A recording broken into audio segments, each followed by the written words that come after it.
New Zealand has worse housing inflation than Canada. Homes aren't getting built, which is making inflation worse. And the Liberal government's out-of-control spending is also making inflation worse. The median price for a house in the City of Toronto went up 33% last year alone, Mr. Speaker. So, Mr. Speaker, if billions in Liberal spending has been making housing more expensive, how is billions more going to make it cheaper? The Right Honourable Prime Minister. Mr. Speaker, as outlined in the speech from the throne, housing is a major priority for this government, and we will deliver on it. With programs like the Housing Accelerator Fund, which will help municipalities build more and better, faster.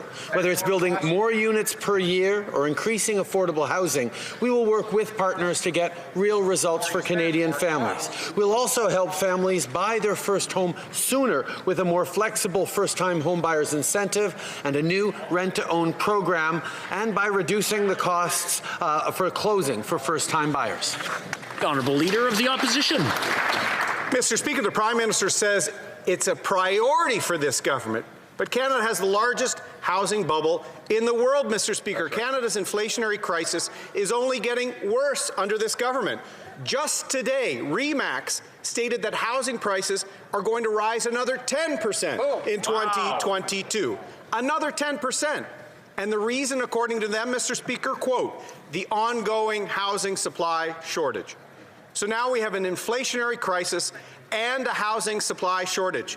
Why doesn't the Prime Minister have a plan to get houses built? The Right Honourable Prime Minister.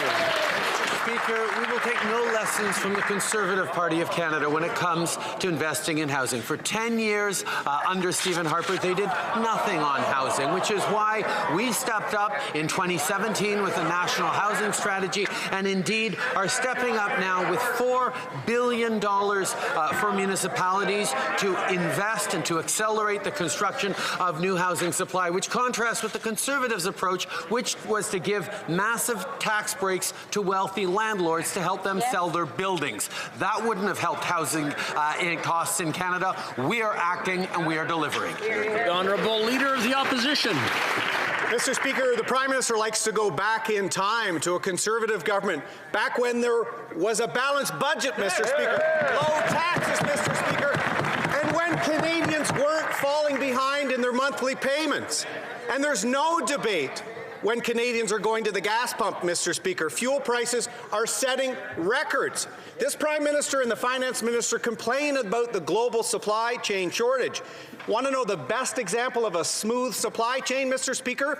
Pipelines. If we could actually get pipelines built in this country, we'd get gas prices down. When will he stop the attacks on our energy sector? The Right Honourable Prime Minister. Mr. Speaker, unlike the Conservatives, we understand that the best way to build a strong economy and a stronger future, including not just good jobs, but good careers for Canadians, is to invest in fighting climate change at the same time as we invest in growing the economy. We have invested to support Alberta workers. We have invested to support getting our oil to new markets. But we have also stepped up on the fight against climate change because that, Mr. Speaker, is what Canadians expect. The Honourable Leader of the Opposition. Monsieur le Président, les Canadiens subissent les effets d'une inflation. Canadians are experiencing the effects of inflation. Whether it's groceries, gas, beef, chicken, everything's costing more. Even if some products are made here in Canada. Higher expenditures means less opportunities for families and seniors. When will the Prime Minister understand that monetary policy is important? The Right Honourable Prime Minister. Mr. Speaker, from the beginning of the pandemic, we made a promise to Canadians that we would be there for them, and that's exactly what we have done. Even though the Conservatives wanted us to invest less in families, less in workers, less in businesses, less in students. We will be there for them. We will continue to do so because the best way to create a strong economy for everyone is to end the pandemic. And that means everyone needs to be vaccinated. The Honourable Leader of the Opposition. Be there for them?